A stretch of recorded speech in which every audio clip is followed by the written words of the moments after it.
வாயில போட்ட. என்னடா பண்ணீங்க? என்னடா நடக்குதுங்க? இதயத்தை சோதிச்சு பாரு. இது என்ன மூளையா? இதயத்துக்கு எந்த பாதிப்பும் இல்ல, மூளையும் வித்தியாசமா செயல்படல. அப்படின்னா எனக்கு விஷம் கொடுத்துருக்காங்களா? ஏன் கணிப்பு படி உங்களோட ஆர்வ கோளாறுனாலதான் உங்களுக்கு இந்த பதட்டம் ஏற்பட்டிருக்கு. பையனோட ரியாக்ஷன் பார்க்கும்போது உடல் மட்டும் தான் இங்க இருக்கு, உயிர் எங்கேயோ போயிட்டு இருக்கு. என்ன இது? ஆனா இதெல்லாம் உண்மை கிடையாது. இது ஒரு பிராங்க் பண்ணிருக்கானுங்க. ஒரு பையன் தான் அவனுக்கு வந்து கிஸ் கொடுத்தான்னு தெரிஞ்சா என்னடா பண்ணுவான்?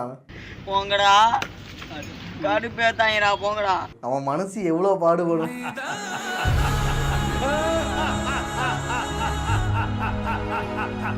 இது மாதிரி நிறைய பேர் பண்றானுங்க போல.